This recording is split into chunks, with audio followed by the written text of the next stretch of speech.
Validation के लिए use करते हैं। और कंट्रोलर जैसे लाइक फंक्शन होता है जो कंट्रोल करता है कि कौन सा फंक्शन कैसे परफॉर्म होगा, किस टाइम पर परफॉर्म होगा। ठीक है जी, यानी एमवीसी एक तरह का एक आपका ऑर्गेनाइजर कह सकते हैं आप, जो आपके कोड को आपके एक ऑर्गेनाइज्ड वे में आप लिखते हो उसके लिए। ठीक है, जैन शफकत, अब इसको क्या हुआ, ये जो ऑनलाइन आ गया है जैन, अच्छा अच्छा अच्छा जी, कहाँ पे है नाम जैन का?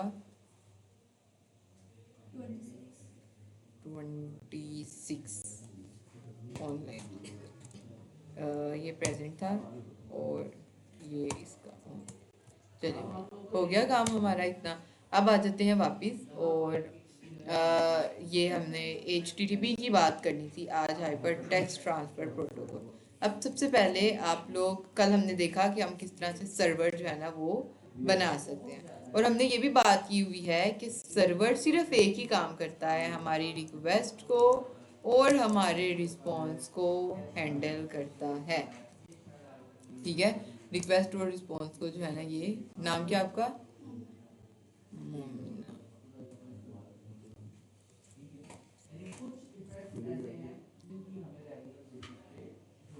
अच्छा जी, क्या करता है, हमारे रिक्वेस्ट और रिस्पॉन्सेस को मैनेज करता है। अब रिक्वेस्ट क्या है?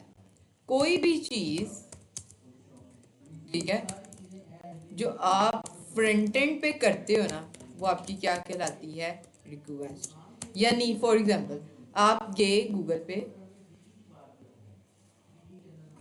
ठीक है, आप गूगल पे आए, आपने यहाँ पे आके सर्च किया बूटस्ट्रैप, ये जो आपने सर्च किया और सर्च के बदले में रिक्वेस्ट, ये जो आपने सर्च किया, ये सर्च आपकी क्या कहलाएगी? रिक्वेस्ट। ये आप क्या कर रहे हो कि बूटस्ट्रैप के सर्वर से रिक्वेस्ट कर रहे हो कि भाई हमें बूटस्ट्रैप की वेबसाइट शो करवा दे। तो इसने क्या किया, आपको वेबसाइट शो करवा दी। वनीजा,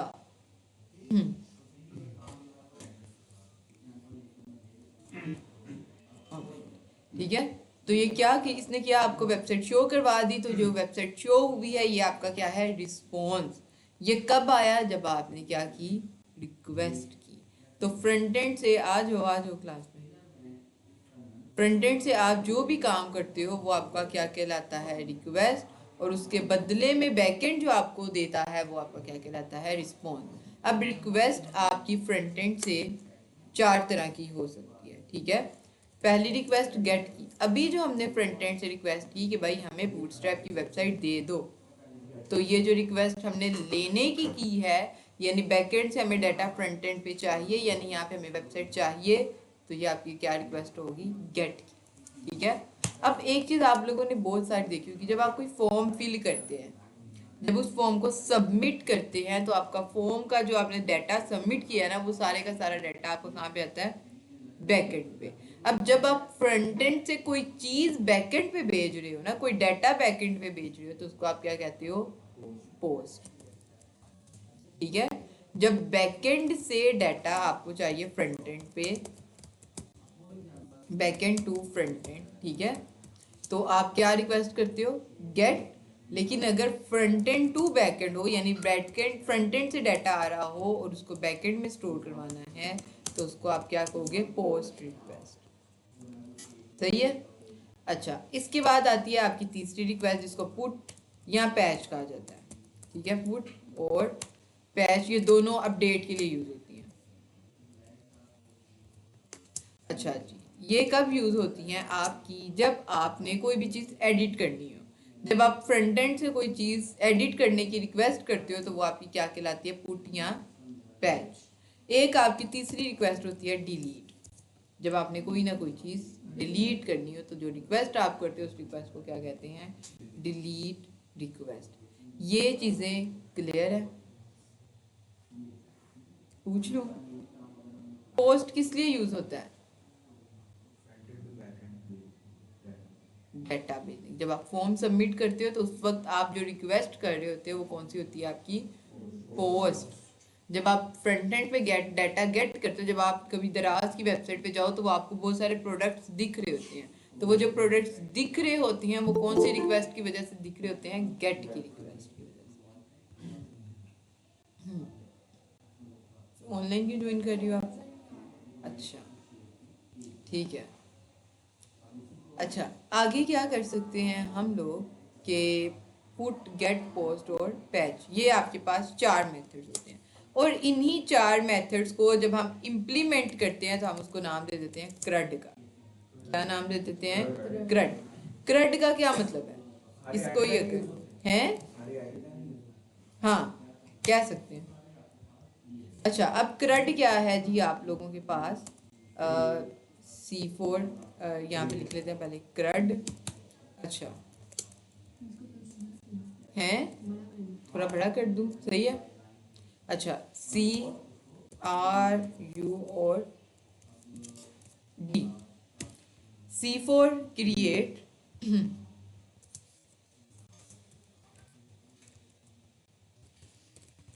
क्रिएट, R4 रीड या रिट्रीव, ठीक है, और U4 अपडेट और D4 डिलीट। ठीक है। अब आप मुझे बताओगे क्रिएट के लिए हम कौन सी रिक्वेस्ट यूज करते हैं इनमें से?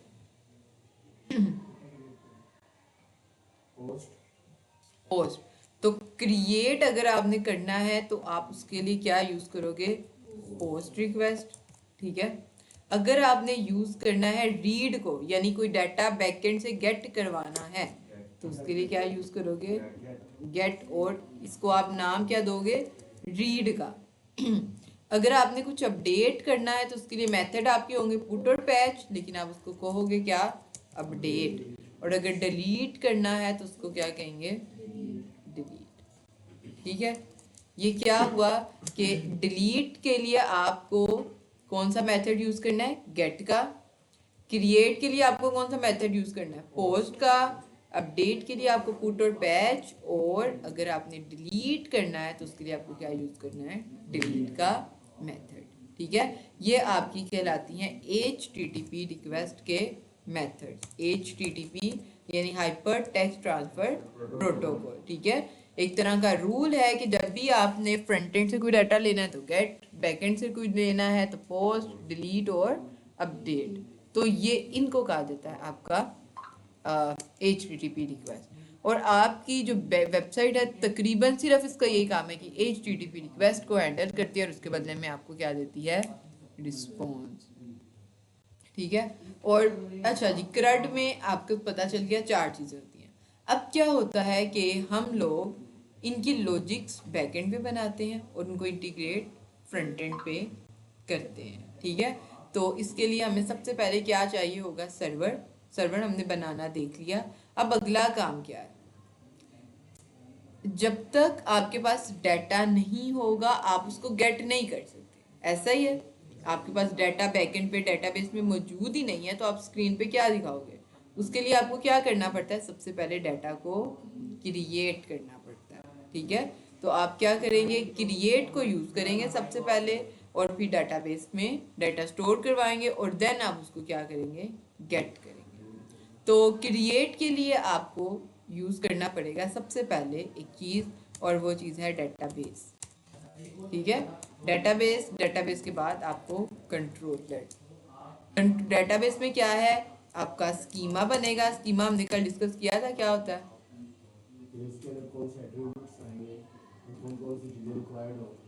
कौन कौन सी फील्ड आएंगी और कौन कौन सी में चीजें रिक्वायर्ड है, या हाँ प्रॉपर्टीज के लिए। ठीक है। और कंट्रोलर क्या करेगा? आपका डेटाबेस और आपके फ्रंट एंड के दरमियान इंटरेक्शन का बाइस बनेगा या सबब बनेगा। ठीक है। इसको हम लोग देखते हैं। तो ये सारे कोड को मैं कॉपी करके ना इधर एक फाइल बना लेती हूँ, index.txt टेक्स्ट फाइल बना रही, मैं इसमें पेस्ट कर देती हूँ। ठीक है। जो थ्योरेटिकल पार्ट है हमारा हम वो इसमें कर लिया करेंगे, जो दूसरा है वो हम इंडेक्स में करते रहेंगे। अब इसमें से ये सारी थ्योरी जो है ना मैं रिमूव कर देती हूँ, बल्कि इसको सारे को ही रिमूव करते हैं। आज सर्वर आप लोग बनवाएंगे। ठीक है। तो मुझे बताएंगे कैसे बनता था? है कौन required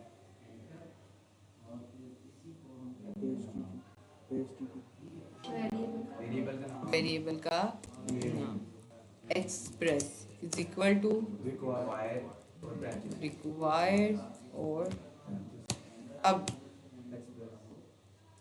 अब मुझे बताएं एक्सप्रेस कौन सा मॉड्यूल है, कस्टम, बिल्ट इन या third party? building third party, क्योंकि आपने इसको क्या किया है इंस्टॉल। तो आप यहाँ पे आके क्या लिखेंगे एक्सप्रेस, ठीक है। अब कॉन्स्ट, आप इसको नाम सर्वर भी दे सकते हैं, आप इसको नाम ऐप भी दे सकते हैं, तो हम ऐप दे देंगे, ठीक है। और अब एक्सप्रेस के अंदर जितनी भी चीज़ें हैं हम उनको कहाँ पे कॉल करवा लेंगे ऐप के अंदर, और फिर सर्वर बना लेते हैं और उसको कहेंगे ऐप डॉट लिसन। हमारी जो ऐप है बैकएंड की वो लिसन करेगी किस पे, पोर्ट नंबर पे, कौन से 8000 पे, ठीक है। और अगर हम यहाँ पे आकर इसको कह दें और CLG कॉल बैक फंक्शन दे देते हैं इसको, कंसोल और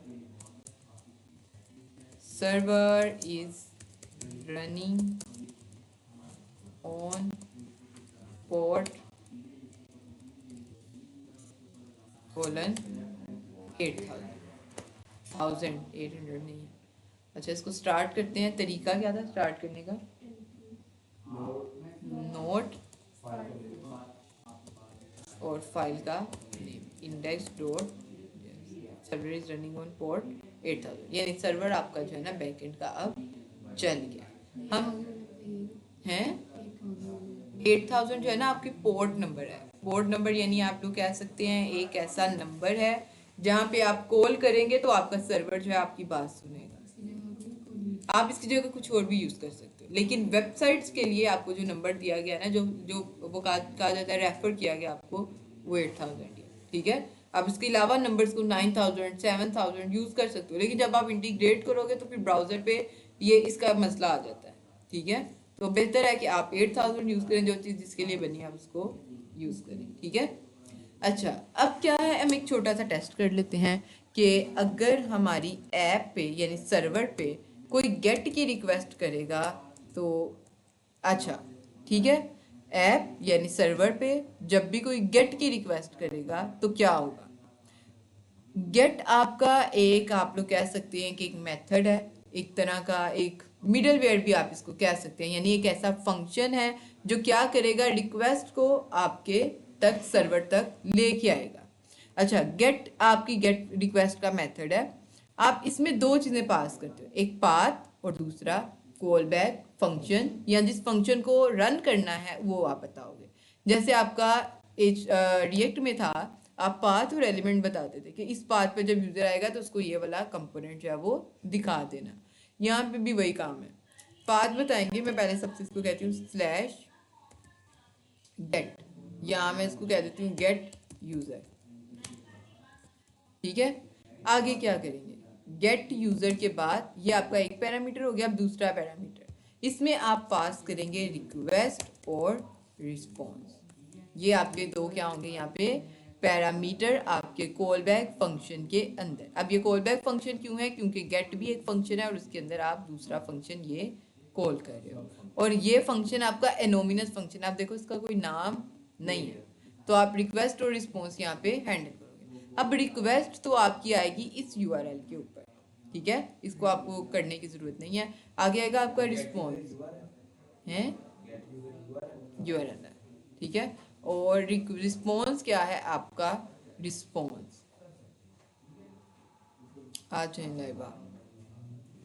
अच्छा, ये अब्दुल्ला आप उधर शिफ्ट हो जाओ, फातिमा इधर शिफ्ट हो जाए और इधर आ जाओ आके, चलो ठीक है, आ जाओ वापस, बैठ किए। अच्छा, अब क्या है जी, लाइबा रिजवान प्रेजेंट है, चले।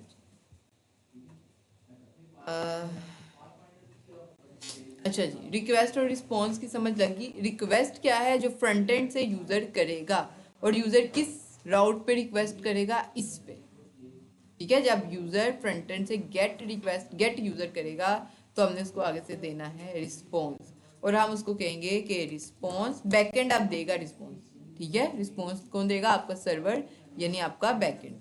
आप इसको कहेंगे रिस्पॉन्स डॉट सेंड। क्या रिस्पॉन्स देना है कि हेलो फ्रॉम दी सर्वर, ठीक है। हम उसको जो है ना वो ये रिस्पॉन्स दे देंगे। अब ये हम कैसे रिक्वेस्ट करेंगे फ्रंट एंड से? उसके लिए तरीका ये है, आप यहाँ पे आए, लोकल होस्ट, पोर्ट का नाम क्या है आपका?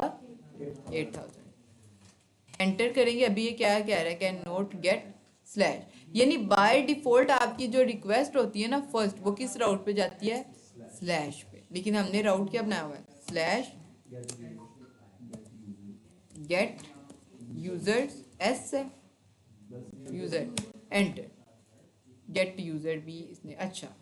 अब ये क्यों कह रहा है कि gate user can not gate user? क्यों? हमने तो राउट बनाया हुआ है।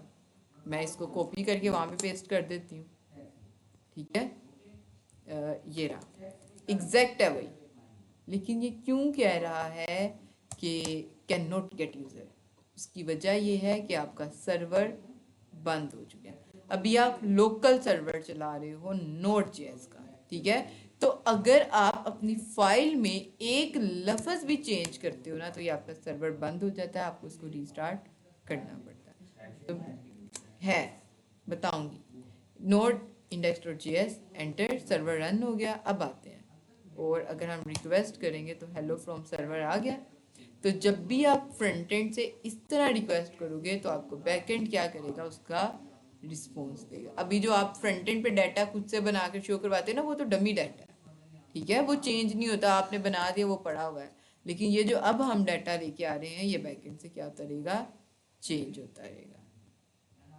यहाँ तक चीज़ें क्लियर है? अच्छा, अब आपके पाथ जो आप बना रहे हो, जी जी, मैम देखिए, ये जो आपने गेट यूजर का पाथ बनाया है, ये एग्जिस्टिंग तो नहीं है, ये तो अभी आपने गेट यूजर का पाथ बनाया है, तो उसने इधर ही पाथ भी बना देता और इधर ही रिस्पॉन्स भी दे देता है। ये ऑलरेडी राउट तो एग्जिस्टिंग ना करता गेट यूजर। ये हमने जो है ना यहाँ पे index.js में पहले ये राउट बनाया है, अच्छा, इंडेक्स डॉट जेएस में बना हुआ है ये राउट। जी। और फिर उसी जी राउट ठीक को, है। उसी राउट के को हमने यहाँ पे रिक्वेस्ट किया है, और उसके रिस्पॉन्स को हमने यहाँ पे हैंडल किया है, जब भी आपको फ्रंट एंड पे ये देखने को मिल रहा है। Right ma'am, thank you. अच्छा जी, आपके अब राउट्स भी दो तरह के होते हैं, यानी आपके जो पाथ है या जो आप राउट्स बनाते हैं वो भी कितने हैं? दो तरह के। कौन कौन से? स्टैटिक राउट्स, और सेकंड नंबर पर आते हैं आपके डायनामिक राउट्स, ठीक है। अब स्टैटिक राउट्स क्या हैं? आप यहाँ पे बनाते रहें एज इट इज, यूजर जो है वो उनको गेट करता रहेगा। ये क्या है आपके स्टैटिक राउट्स। स्टैटिक राउट्स क्या होते हैं कि आप इनको यहाँ पे बनाते जाएं, जैसे आपने बनाया है, जैसे गेट यूजर बनाया है, इसको आप ऐसे ही यूजर गेट करेगा तो उसको ये रिस्पॉन्स मिल जाएगा। लेकिन डायनेमिक रूट क्या होता है, जिसमें आपको आप स्टैटिक राउट बैकएंड पे नहीं बनाते, वो ऑटोमेटिकली जो है ना वो फ्रंट एंड से रिक्वेस्ट लेता रहता है, और राउट जो है वो हमारा चेंज होता रहता है। अब इस बात का क्या मतलब है? ये आपने अभी देखा एक स्टैटिक राउट, मैं एक बना लेती हूँ डायनेमिक राउट। अब डायनेमिक राउट में क्या होता है, अगर आपको एक चीज़ याद हो, जब हमने फ्रंट एंड पे काम किया था तो हमने वो एक लिस्ट बनाई थी प्रोडक्ट्स की। जब हमने उस प्रोडक्ट के ऊपर क्लिक किया था तो हमें उस अगले पेज पर उस प्रोडक्ट की डिटेल मिल गई। हमने पेरेंट्स को यूज़ किया था, आईडी पास की थी। जैसे ही हमने क्लिक किया, हमने पेरेंट्स के थ्रू हमने ऐसे काम किया था 23, तो 23 आईडी थी, वो आगे चलेगी दूसरी फाइल में, दूसरी फाइल में उसने मैच किया कि 23 कहाँ कहाँ पे मैच हो रही है, वो व्यूअर डाटा उसने हमें यहाँ पे शो करवा दिया। हमने इसके लिए यूज़ किया था पेरेंट्स,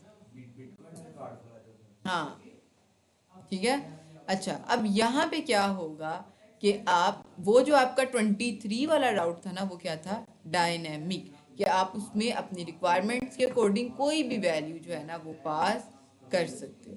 अब हमने यहाँ पे लिखा हुआ है स्लैश गेट यूज़र, तो मैं इसको हटा कर लिख देती हूँ यूज़र स्लैश कोलन ID।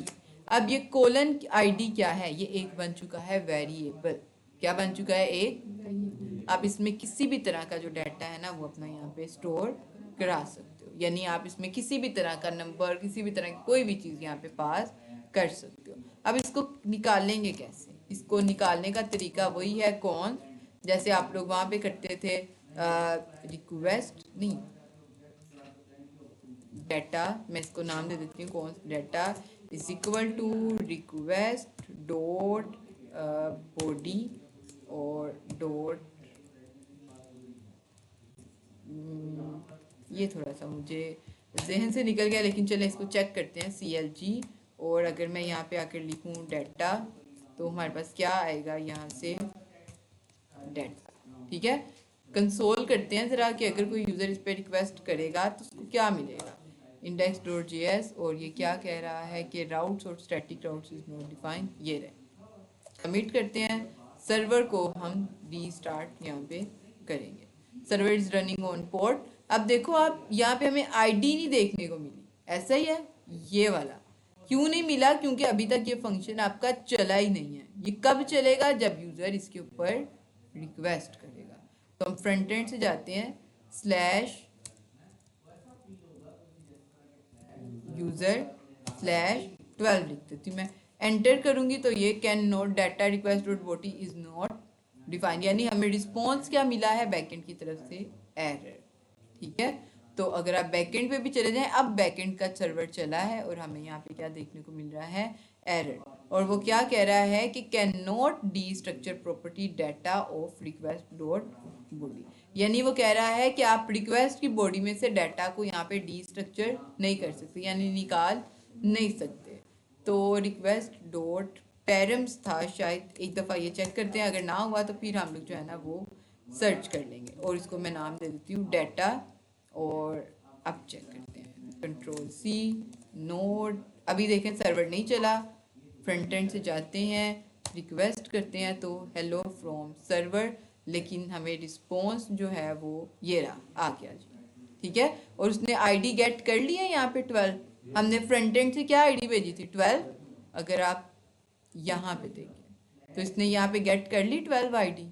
ठीक है, अगर मैं फ्रंट एंड से भेज दूँ 98 एंटर, तो रिस्पॉन्स हमें क्या मिलेगा, आईडी 98। अब ये क्या है, एक ऑब्जेक्ट है, तो मुझे यहाँ पे क्या करना पड़ेगा, डाटा डॉट ID।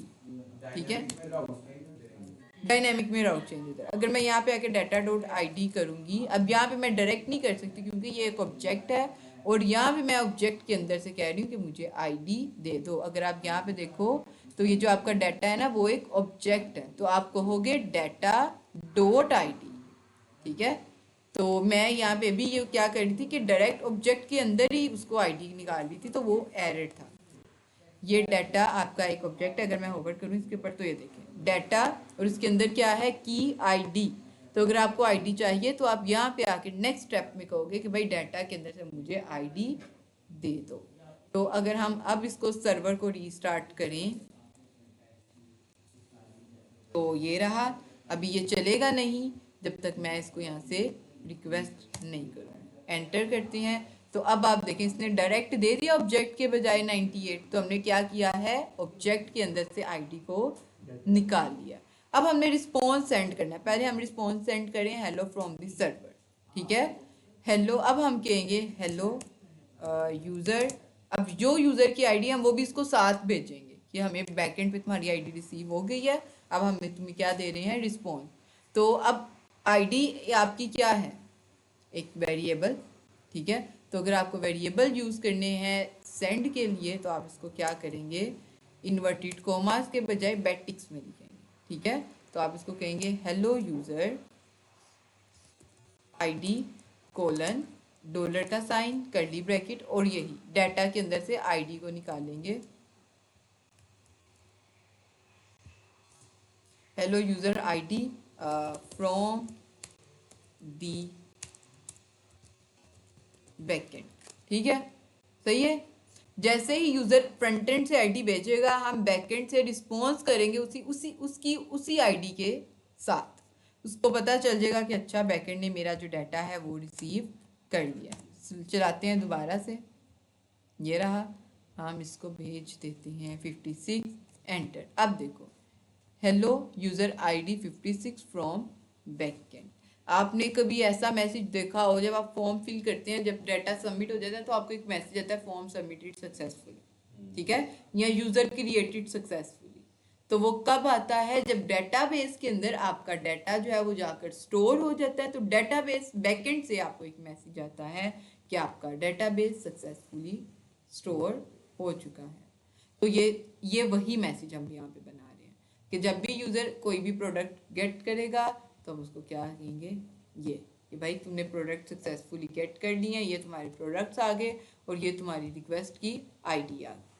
हम यहाँ पे कुछ भी पास कर सकते हैं, ये नहीं कि आईडी पास करें, हम यहाँ पे नेम भी पास कर सकते हैं। हम यहाँ पे आके कह देते हैं जी हमजा, एंटर, तो user Hamza from the backend. कोई भी यूज़र का नाम हम यहाँ पे यूज़ कर सकते हैं, अब्दुल्ला यूज़ कर लेते हैं, यहाँ पे आके एंटर, तो ये रहा, ठीक है। तो आप ये रूट क्या है अब आपके डायनेमिक, आपको नहीं पता कि यहाँ पे क्या वैल्यू होगी, नंबर होगी, स्ट्रिंग होगी, कोई स्पेशल कैरेक्टर होगा, क्या होगा आपको नहीं पता। तो ये राउट्स आपके क्या होते हैं, डायनेमिक। स्टैटिक और डायनेमिक राउट्स में फर्क पता चल गया? पूछ लूं अब्दुल्ला, स्टैटिक राउट्स कौन से हैं? अभी बताया, अभी भूल गए। डायनेमिक कौन से?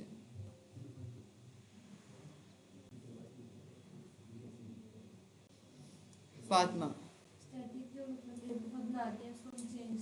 स्टैटिक जैसे बन गए हैं एज इट इज आप उसको क्या करोगे, यूज करोगे। और माजबीन डायनेमिक राउट्स कौन से हैं? आप ही हो, आप ही हो।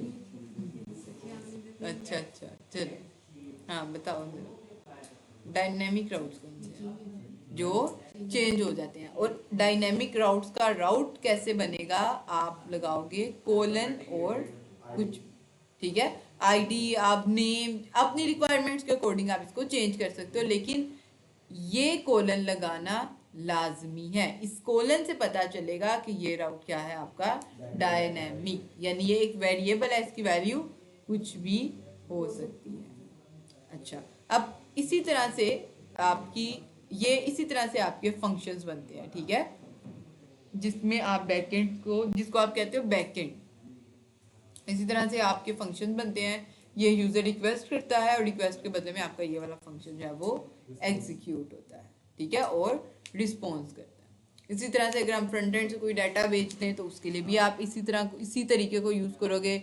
मेथड, यही मेथड आपका सिर्फ चेंज रहेगा, बाकी तरीका आपका यही रहेगा। गेट की जगह पे आप लगा दोगे पोस्ट, ठीक है, उसके बाद आप अपना अगला बता दोगे, पोस्ट के बाद जो भी चीज़ें आप लोगों को चाहिए होंगी आप वो यहाँ पे आकर बताते जाओगे, ठीक है। तो ये आपके इस तरह से फंक्शंस बनते हैं। और ये फंक्शंस बनते कहाँ पे हैं, ये जो इतना पार्ट है ना जिसको हमने अभी यहाँ पे बनाया, ये आपका बनेगा कंट्रोलर के अंदर, और ये जो हमने यहाँ पे बनाया ना ये पार्ट, ये आपका बनेगा राउटर के अंदर। यानी ये आपका राउट है, राउट सेपरेट बनेंगे, कंट्रोलर सेपरेट बनेंगे, और फिर इनको हम लोग कंबाइन करेंगे, ठीक है।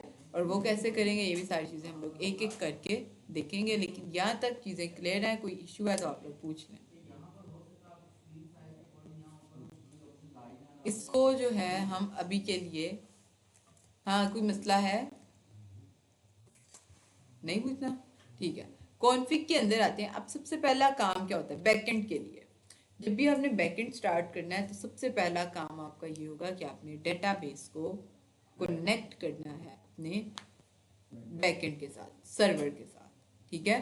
तो कनेक्ट करने के लिए हमने कल एक फोल्डर बनाया था कॉन्फ़िग का, इसके अंदर आज एक फाइल बनाएंगे कॉन्फ़िग, और इसके अंदर एक फाइल db.js डेटाबेस, और इसके अंदर हम वो फंक्शन बनाएंगे। अब बैकएंड में आपकी सिर्फ फंक्शंस ही बनेंगे, ठीक है, और वो कभी रिक्वेस्ट की बेस पर, कभी रिस्पॉन्स की बेस पर वो फंक्शन आपके चलेंगे।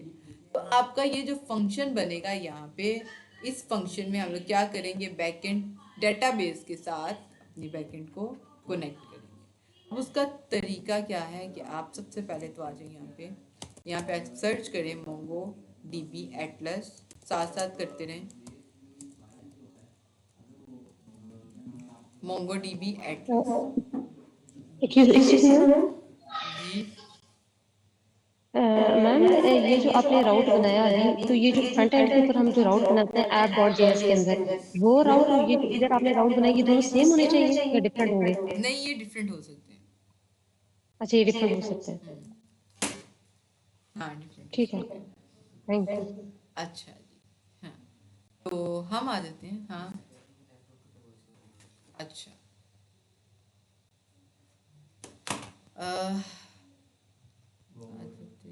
मोंगो डीबी एटलस हम लोग जो है ना वो यहाँ पे सर्च कर रहे थे, ठीक है। तो ये बंद कर दें। अच्छा, मोंगो डीबी एटलस और यहाँ पे आ जाए, ये आपके पास एक ओपन हो जाएगा। अब मोंगो डीबी क्या है, एक डेटाबेस है जो क्या करेगी, आपका फ्रंट एंड से जितना भी डाटा आएगा उस सारे को स्टोर करेगी, ठीक है। कैसे स्टोर करेगी, किस तरह स्टोर करेगी, वो हम लोग आगे देखते हैं, लेकिन पहले हमें यहाँ पे अपना एक अकाउंट बनाना पड़ेगा, क्योंकि ये एक क्लाउड बेस्ड डेटाबेस है आपकी, ठीक है। क्लाउड यानी फिजिकली ये एग्जिस्ट नहीं करती, ठीक है। इसमें क्लाउड बेस आपके पास डेटाबेस है, यहाँ पे एक कंटेनर बनेगा आपका, उसके अंदर आपका डाटा जो है ना वो स्टोर होता रहेगा। तो हम यहाँ पे गेट स्टार्टेड करते हैं, साइन इन करेंगे, अकाउंट बनाएंगे। सबसे आप गूगल के साथ भी इसको कर सकते हैं और अपना मैनुअली भी अगर आप इसको करना चाहें तो कर सकते हैं। तो मैं इसको साइन इन विद गूगल कर लेती हूँ क्योंकि ये ज़्यादा आसान है।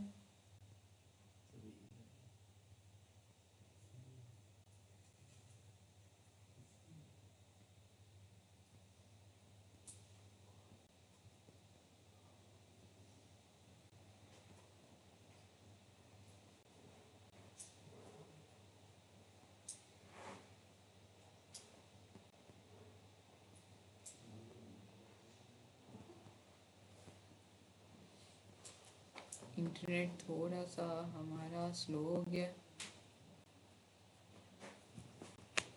अच्छा जी, ये साइन इन होगा हमारा और आगे चलते हैं जिसको लेकर।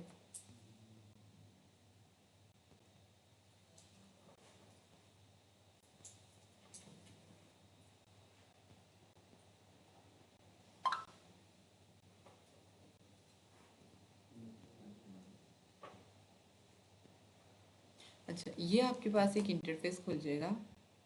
आप लोगों ने यहाँ पे क्या करना है, सबसे पहले बनाना है क्लस्टर, ठीक है। अब क्लस्टर क्या है, एक तरह का आपका कंटेनर जिसके अंदर आपका सारे का सारा जो है वो डाटा क्या होगा, स्टोर होगा। तो हम यहाँ पे आते हैं वापस, क्लस्टर रिज्यूम करते हैं और अच्छा कनेक्ट पे क्लिक करेंगे। आप लोगों के पास जो यूआई आएगा ना वो ये पुराने वाला है। थोड़ा सा मैं अगर बैक पे जाऊँ तो ये इस तरह से, ठीक है। आपने क्या करना है, यहाँ पे एक बटन आ रहा होगा,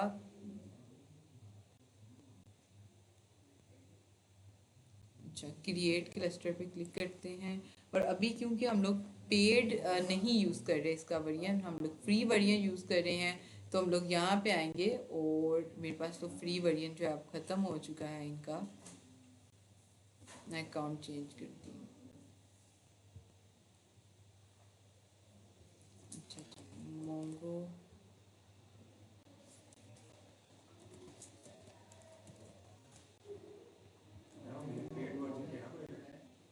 अभी तो सीख रहे हैं, अभी तो ज़रूरत नहीं है पेड वेरिएंट की। और ये नीचे वाला था,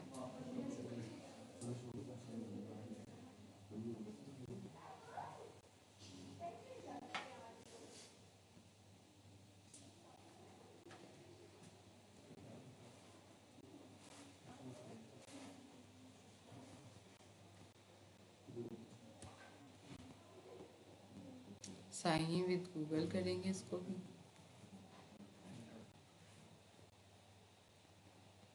और ये रहा, ठीक है।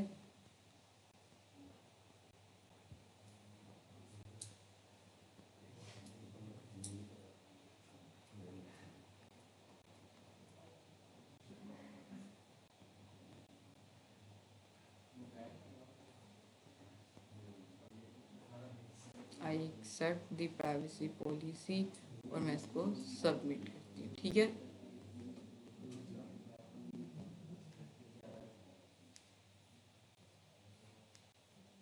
और ये इस तरह से एक इंटरफेस आ जाएगा, वेलकम टू मोंगोडीबी एटलस और मॉडर्न डेटाबेस है जी ये हमारे। ये हमसे कुछ चीज़ें पहले पूछते हैं, अगर आप लोग बता दें तो ठीक है। अच्छा, प्राइमरी गोल क्या है? अभी हमारा लर्न मोंगोडीबी है। ठीक है, how long develop software with MongoDB, तो हम लोग अभी 1 to 6 मंथ जो है हमारा एक्सपीरियंस है। अभी वो हमसे कह रहे हैं व्हाट गेमिंग प्रोग्रामिंग लैंग्वेज आप इसके साथ यूज़ करेंगे, तो हम इसको बता देते हैं कि हम इसके साथ यूज़ करेंगे जावास्क्रिप्ट एंड नोड.जेएस। यानी ये डिफरेंट लैंग्वेजेस के साथ यूज़ हो सकती है, ये सिर्फ जावास्क्रिप्ट या मोंगोडीबी के लिए नहीं, आप इसको पाइथन के साथ, पीएचपी के साथ, किसी के साथ भी यूज़ कर सकते हैं। अच्छा, what types of data will your project use, कह रहा है कि आपके प्रोजेक्ट के अंदर डाटा किस तरह से होगा। तो अभी हमें श्योर नहीं है कि हमारा किस तरह का डाटा होगा, तो हम इसको नोट श्योर कह देते हैं। अच्छा, will your application include any of this architecture model, वो कह रहा है कि आपका आर्किटेक्चर मॉडल क्या होगा, तो हमारा था MVC, तो वो यहाँ पे नहीं है, तो हम इसको कह देते हैं कि ये नोट श्योर। फिनिश करते हैं इसको, और ये हमारा एक तरह का यहाँ पे अब क्लस्टर बनवाएंगे हमसे। अब इसमें हमारे पास है 3 प्लान। ठीक है, एक तो फ्री, इसमें हमें 512 MB का जो है ना वो स्टोरेज मिलेगा। रैम इसकी शेयर्ड होगी, यानी डिफरेंट जो है ना वो क्लस्टर्स एक ही रैम को यूज़ करेंगे। ठीक है, और ये शेयर्ड होगा, यानी इसमें कोई प्राइवेसी हमारी जो है ना वो नहीं होगी। अच्छा, एक है 0.0 इतना नहीं जाएगा ये। ठीक है, वैसे वो शेयर्ड है उनके कागजात में, लेकिन हमारे पास हमारा डाटा ही रहेगा, और ये बेहतर है स्टार्टअप्स के लिए। ये डेटाबेस है, पोस्टमैन तो एक टेस्टिंग डिवाइस है। अच्छा, फ्लेक्स यूज़ करेंगे अगर आप पेड लेना चाह रहे हैं, थोड़ा सा फ्री के बाद थोड़ा सा नॉर्मल सा पेड लेना चाह रहे हैं, तो 5 GB डाटा मिलेगा। स्टोरेज शेयर्ड होगा, और इसमें भी रैम आपकी क्या होगी, शेयर्ड होगी। अगर आप इसमें यूज़ करना चाह रहे हैं जी, आपके पास जो इनका प्लान है दूसरा $0.8 पर आवर, तो वो आपको ये मिलेगा। इसमें 10 GB स्टोरेज होगा, 2 GB रैम होगी, और ये भी सेपरेट होगा हैं पर आवर। हर घंटे बाद आपके अकाउंट में से ये पैसे डिडक्ट हो जाएंगे। जैसे आपका अकाउंट खाली होगा वैसे ही ये भी बंद हो जाएगा, तो वो ये चलेगा ही नहीं। सही है।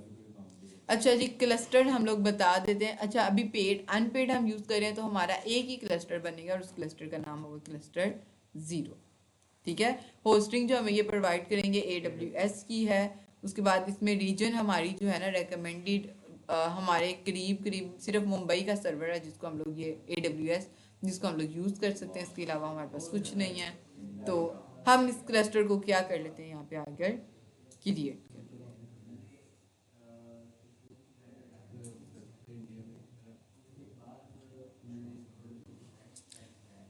अच्छा जी, इसको मैं जो है ना वो डिसमिस कर देती हूँ, और ये आप लोगों का एक क्लस्टर यहाँ पे बन रहा है जी। अब आपने बताना है यहाँ पे अपना यूज़र नेम और पासवर्ड। ठीक है, अब यूज़र नेम जो है आप कुछ भी बता सकते हैं, आपके जो प्रोडक्ट का नाम है या जो बंदा इसको यूज़ करेगा आप उसका नाम जो है ना वो यहाँ पे बता सकते हो। मैं यहाँ पे आकर इसको जो है ना वो कह देती हूँ यूज़र नेक्सस। अच्छा, स्पेस वगैरह ज़रा इसमें आप लोग ना दीजिएगा, मैं यूज़र नेक्सस जो है ना इसको कह देती हूँ। ठीक है, अच्छा, उसके बाद पासवर्ड जो है वो मैं इसका इस तरह से रख लेती हूँ, यूज़र 1 2 3 4 5। इसमें आपने स्पेशल कैरेक्टर्स जो है ना वो यूज़ नहीं करने, क्योंकि जब हम इसको कनेक्ट करते हैं ना तो उस वक्त हमें जो है वो यहाँ पे एक छोटा सा एरर आ जाता है, तो इसलिए हम लोग इसमें स्पेशल कैरेक्टर्स यूज़ नहीं करेंगे। तो आप लोग क्या करें कि ये जो आपने यूज़र नेम रखा है और ये जो पासवर्ड रखा है इसको एक जगह पर आप स्टोर कर लें, वैसे अभी टेम्परेरी। तो मैं नोट पैड में जाकर ये जो है ना रख लेती हूँ। ये हमारा पासवर्ड है और हमारा यूज़र क्या है ये। ठीक है, अच्छा मैम आगे अगर मैं हम इसको रियल टाइम का अगर कोई प्रोजेक्ट बनाते हैं तो उसमें भी ये फ्री यूज हो सकता है या उसमें हमें पेड ही लेना पड़ता है?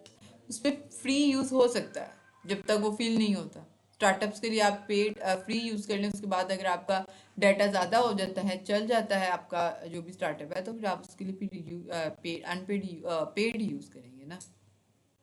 जी मैम, राइट। स्टार्टअप में आप ये यूज़ कर सकते हैं। अच्छा, इसको आप कॉपी राइट। करके और क्रिएट डेटाबेस यूज़र, यानी आपने एक यूज़र बना लिया अपने डेटाबेस के अंदर। तो अब कनेक्शन, अब आपने डेटाबेस जो है ना आपकी जो क्लाउड है उसके साथ तो कनेक्ट हो गई है, लेकिन आपने इसको प्रोजेक्ट के साथ कनेक्ट करना है। तो प्रोजेक्ट के साथ कनेक्ट करने के लिए आपको इन चारों तरीकों में से कोई एक तरीका यूज़ करना पड़ेगा। ठीक है, वो कह रहा है कि access your data through tools, यानी जो सर्वर के ऊपर आपका डाटा स्टोर होगा क्लस्टर में, अगर आपने उसको अपने पास देखना है तो उसके लिए आपको इन चारों में से कोई एक टूल जो है ना वो यूज़ करना पड़ेगा। अब हम जो है कॉम्पस को यूज़ करेंगे। ठीक है, कॉम्पस क्या है कि एक्सप्लोर, मॉडिफाई और visualise your data with MongoDB GUI। अब मोंगोडीबी GUI का क्या मतलब है? GUI का मतलब है ग्राफिकल यूजर इंटरफेस। इसमें आपको जो आपका डाटा मिलेगा वो जैसे ऑब्जेक्ट की फॉर्म होती है वैसे आपको डाटा मिलेगा। आप क्लिक के या कीबोर्ड और माउस को यूज़ करके यहाँ पे काम कर सकते हो, आपको कमांड्स लिखने की ज़रूरत नहीं है। ठीक है, तो हम इसी को यूज़ करेंगे। तो आप लोगों के पास अगर इंस्टॉल नहीं है तो फिर इसके लिए आसान काम यही है, आप यहाँ पे आएँ, मोंगो DB कॉम्पस एंटर, ये आ जाएगा जी आपके पास मोंगो DB कॉम्पस। और अगर आप इसको थोड़ा सा नीचे लेकर जाएं तो ऊपर था, चलो गेट स्टार्टेड।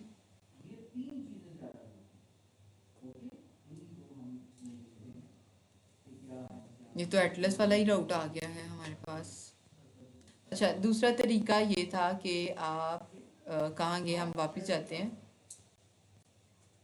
MongoDB कॉम्पस, और आई हैव, आप अभी हमारे पास इंस्टॉल नहीं है तो हम इसको जो है ना इंस्टॉल कर लेंगे। और ये कॉम्पस आप यहाँ से भी इसको जो है ना वो इंस्टॉल कर सकते हैं। क्लिक करते हैं इसके ऊपर और ये हमारे पास इंस्टॉल होने लग जाएगा। ठीक है, अब मेरे पास ये पहले से पड़ा हुआ है तो मैं इसको जो है ना वो इंस्टॉल नहीं करूँगी। अगर आप देखो तो ये इस तरह से आपके पास आइकन आ जाएगा। आपने सिर्फ इंस्टॉल के बाद इसको डाउनलोड कर लेना है। डाउनलोड होने के बाद आपके पास इस तरह से आइकन आ जाएगा। और अगर आप इसके ऊपर क्लिक करेंगे और इसको खोल लेंगे तो आपके पास जो है ना यहाँ पे डाटा आपको शो हो जाएगा।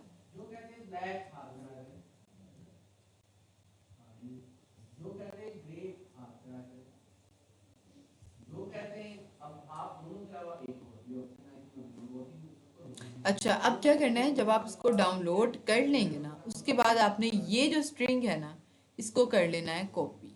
ये क्या कह रहा है? Use this connection string in your application, यानी आप कॉम्पस में ये लिंक यूज करेंगे तो ही वो आपके कॉम्पस को आपकी क्लाउड वाली डेटाबेस के साथ क्या करेगा? कनेक्ट करेगा।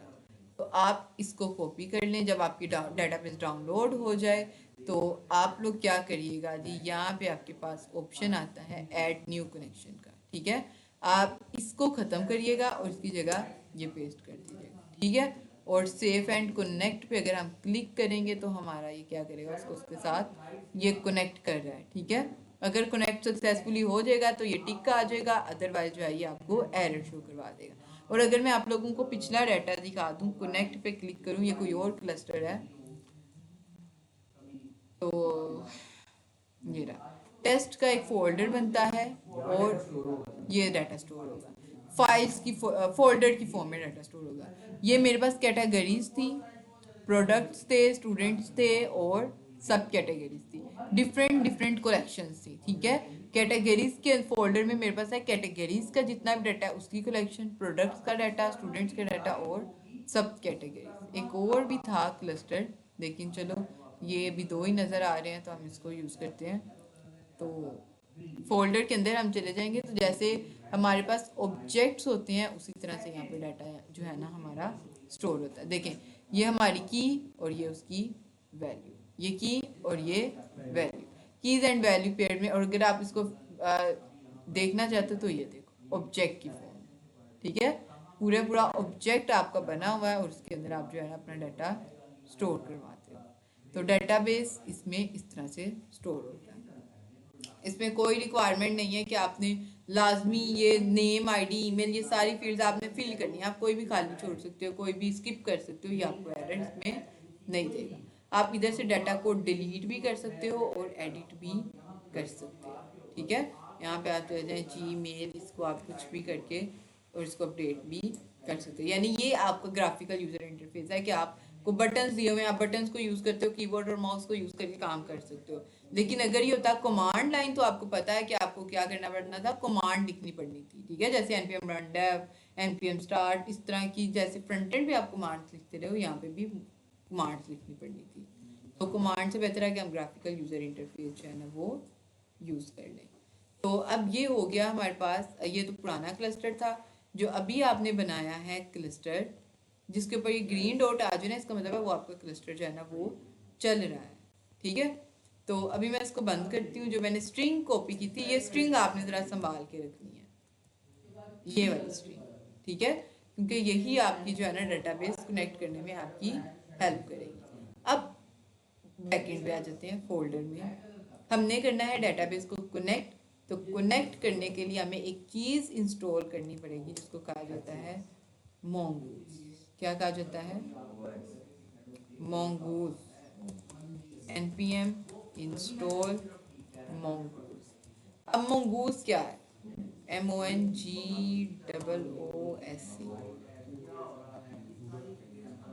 mongoose, ठीक है, ये रहा। अच्छा, अब mongoose क्या है? mongoose एक तरह की, एक आप कह सकते हैं लेयर है आपकी डेटाबेस और आपके बैकएंड के दरमियान, ठीक है।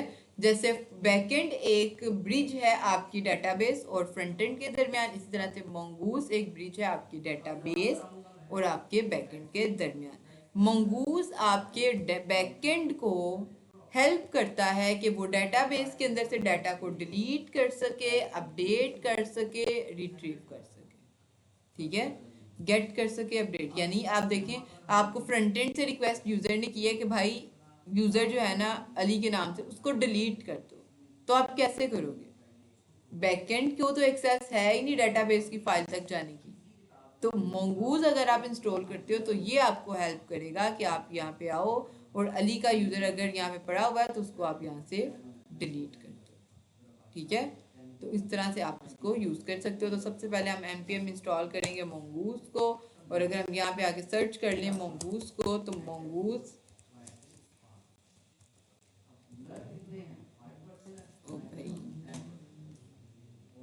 ठीक है, ऑब्जेक्ट मॉडलिंग टूल है, ODM है, OM, ठीक है। और ये क्या काम करता है कि आपकी बैकएंड को डेटाबेस के साथ इंटरेक्ट करने में हेल्प करता है। आप उसकी डिटेल देखना चाह रहे हो तो ये यहाँ से, यहाँ आप बेहतर है कि गीक फॉर गीक से आप इसको देख लो, ODM, ठीक है, ऑब्जेक्ट डाटा मॉडलिंग। ऑब्जेक्ट के डाटा को ये मॉडलाइज करने के लिए, इसको चेंज करने के लिए आपकी हेल्प करता है। और ये एक फ्रेमवर्क है, ठीक है, जो डेटाबेस के साथ इंटरेक्ट करने में आपकी हेल्प करता है। और बाकी इसकी सारी की सारी डिटेल्स, किस तरह से आप इंस्टॉल कर सकते हो, उसका वर्जन किस तरह से चेक कर सकते हो, ये सारी चीज़ें इसने यहाँ पे आपको बताई हुई हैं। और ये देखें, ये mongoose, ये इस तरह से स्कीमा बनेगा आपका, लेकिन इसके लिए पहले आपको कनेक्ट करना पड़ेगा डेटाबेस को। तो उसका ये तरीका है mongoose.connect, और आपका जो है ना डेटाबेस के साथ कनेक्ट हो जाएगा। अब कनेक्शन के लिए आपको क्या करना पड़ेगा?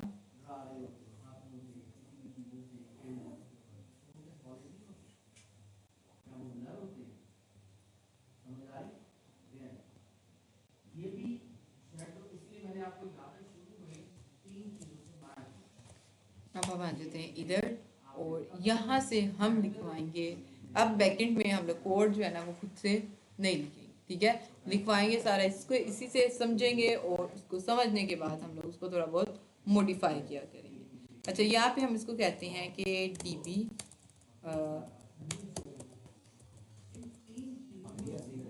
हाँ जी, अच्छा, MongoDB कनेक्शन के लिए हम इससे जो है ना फंक्शन बनवा लेते हैं, ये रहा।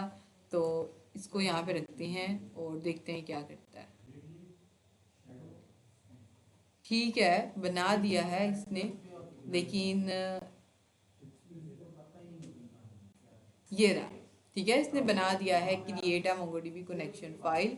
उसने बताया है आपको कि db.js की फाइल बनाओ और उसके अंदर ये काम करो। उसने आपको ये भी बताया कि सबसे पहले मोंगूस को इंस्टॉल करें।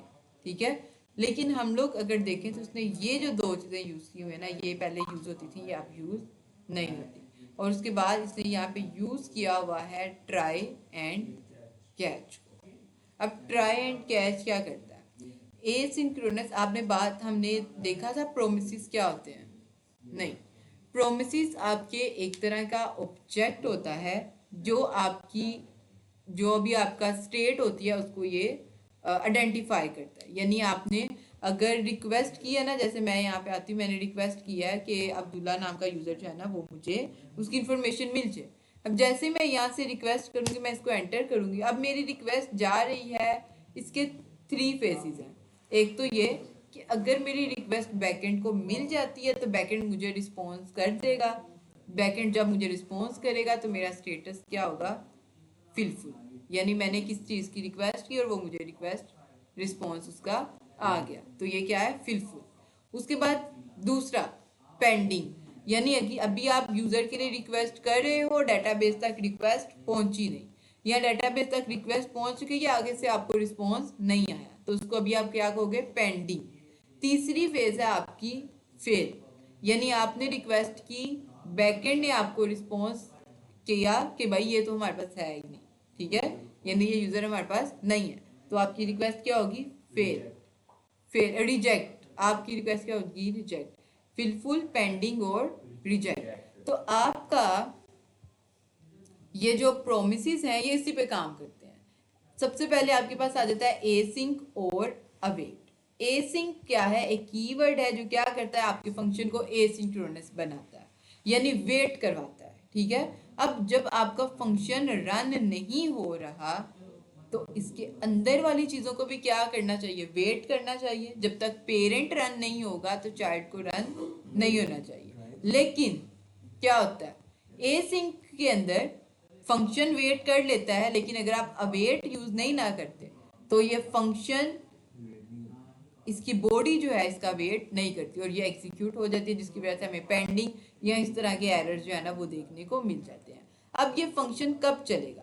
जब आपको फिलफुल का जो है ना वो स्टेटस मिल जाएगा, यानी आपने कनेक्ट करने की कोशिश की है, सक्सेसफुली कनेक्ट हो जाएगी तो आपको रिस्पॉन्स मिल जाएगा फिलफुल का। जैसे ही फिलफुल का रिस्पॉन्स मिलेगा तो अवेट का कीवर्ड क्या करता है? अपने कोड को एग्जीक्यूट कर देता है। लेकिन जब तक आपको पेरेंट से एसिंक से फिलफुल का स्टेटस नहीं मिलेगा, अवेट क्या करता है? इनको रोक के रखता है फंक्शन की बॉडी को, कि भाई आपने नहीं चलना जब तक आपको जो है ना वो अवेट का मैसेज नहीं आता। ठीक है, तो इस तरह से एसिंक और अवेट काम करते हैं। ट्राई एंड कैच क्या है? ये आपकी एरर्स की हैंडलिंग के लिए यूज होते हैं। ट्राई का क्या मतलब है? कि भाई कनेक्ट करने की कोशिश करो, अगर सक्सेसफुली कनेक्ट हो जाता है तो ठीक है, नहीं तो अदरवाइज कनेक्ट नहीं हो रहा तो इसके बदले में हमें क्या मिलेगा? कोई ना कोई एरर है, कोई ना कोई गलती है तो ही कनेक्ट नहीं ना हो रहा, तो उसके बदले में हमें क्या मिलेगा? एरर। जैसे ही कोई एरर आए तो आप उस एरर को कैच कर लेना और उसको हमें कंसोल में शो करवा देना कि ये एरर है आपका, और हमारे प्रोसेस को आप क्या कर देना? एंड कर देना। और एक इसके बाद एक तीसरी स्टेज भी होती है फाइनली। फाइनली क्या होती है? कि अगर तो काम की हुआ है, ठीक है, उसके बाद भी फाइनल की स्टेट रन होती है, और अगर आपका कोई एरर आ जाता है देन भी फाइनल की जो स्टेट है ना वो आपकी रन होती है। यहाँ पे वो हम बाद में देख लेंगे, लेकिन अगर अभी आप ट्राई एंड कैच को देखें कि ट्राई में आप काम करने की कोशिश करते हैं, अगर काम हो जाए तो ठीक है, अदरवाइज वो आपको एरर दे देता है। ठीक है, और ये कैच जो है ऑटोमेटिकली आपके एरर को जो है ना वो पिक कर लेता है और फिर आपको वो दिखा देता है। तो अगर हम इसी को कॉपी करें, बल्कि इसी को देख के हम लोग यहाँ पे लिखते हैं कॉन्स्ट, यहाँ पे आ जाते हैं सबसे पहले कॉन्स्ट। सबसे पहले आप इंपोर्ट करेंगे मोंगूस। ठीक है, कहाँ से? रिक्वायर्ड मोंगूस। ठीक है, आगे क्या करेंगे आप? फंक्शन बना लेंगे, जैसे आप फंक्शन अपना एरो फंक्शन बनाते हैं कौन, मैं इसको नाम दे देती हूँ connect db is equal to, ये रहा सिंपल एक एरो फंक्शन आपका बन गया। ठीक है, अब आपने क्या करना है, यहाँ पे आप आएंगे और इसको आप कहेंगे mongoose डॉट कनेक्ट। ठीक है, और अगर हम लोग इस पे आए वापिस तो ये रहा, अच्छा ये mongoose इसके अंदर कहना था, सॉरी। अच्छा, आप यहाँ पे आकर इसको कहेंगे async फंक्शन। ठीक है, और इसके अंदर आप क्या करेंगे, ट्राई एंड कैच स्टेटमेंट को यूज करें। ठीक है, और इसमें आप कहेंगे const connect is equal to mongoose, यानी जो लेयर है वो क्या काम करे, जो डेटाबेस हमारी है उसके साथ हमें क्या करवा दे, कनेक्ट। कनेक्ट करने के लिए, कनेक्ट आपका क्या है, एक मेथड, और इसमें आप क्या करेंगे, अपना URI जो है ना वो पास करेंगे, ये वाला जो हमने नोटपैड पे किया हुआ है कॉपी, ये वाला। ठीक है, हम इसको क्या करते हैं, यहाँ से आकर पास कर देंगे इसके अंदर और इसको पेस्ट कर देंगे। इसको क्या एरर क्यों दे रहा था। ठीक है, आगे क्या कहते हैं, हाँ, अच्छा हम इसको कहते हैं CLG कंसोल। अगर काम हमारा सक्सेसफुली हो जाए ना तो आप कहना कि मोंगो DB कनेक्टेड सक्सेसफुली।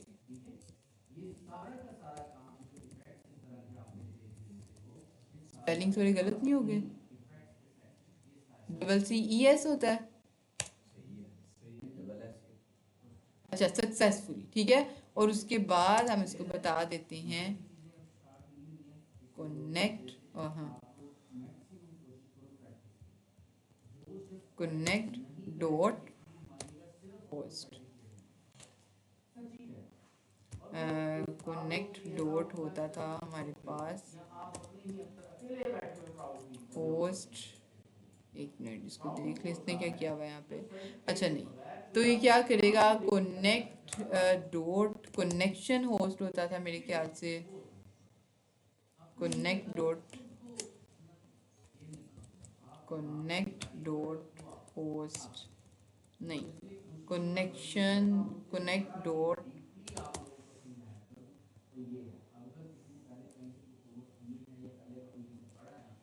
अच्छा इसको जरा एक दफा देखते हैं। कनेक्ट डॉट होस्ट होता था कि जो होस्ट है ना वो उसका नाम यहाँ पे शो करवा देता था, कनेक्ट डॉट होस्ट।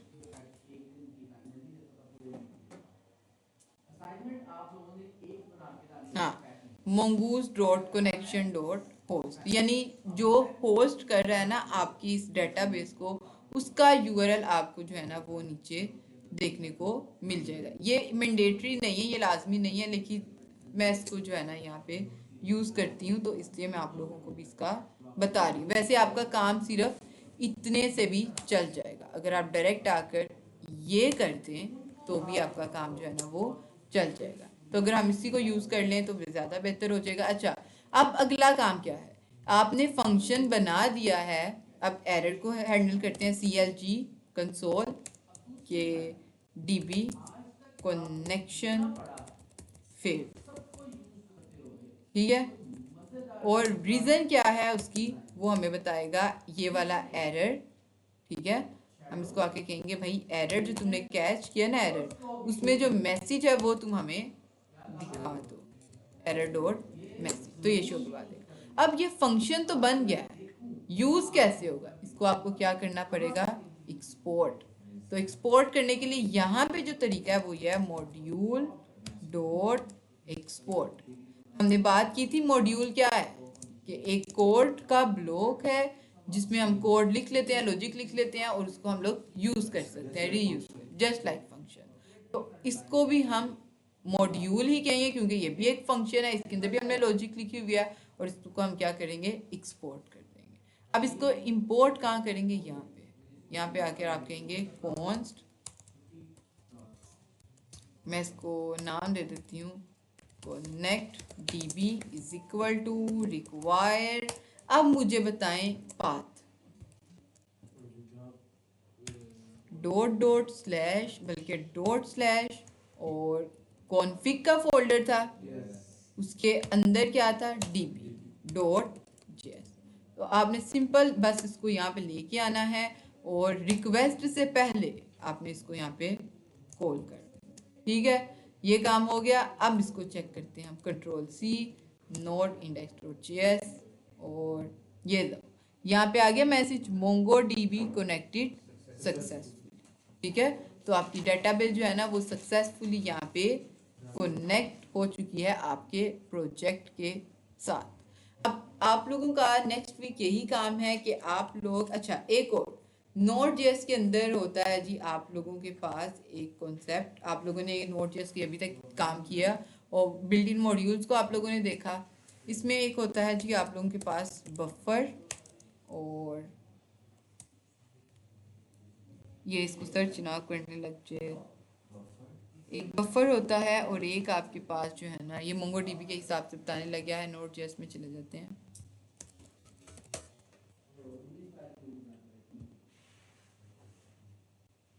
ये इंटरव्यूज में ये चल नहीं रहा।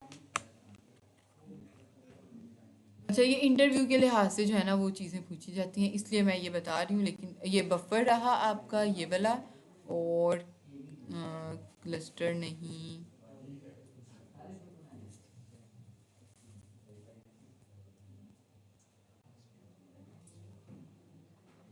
स्ट्रीम।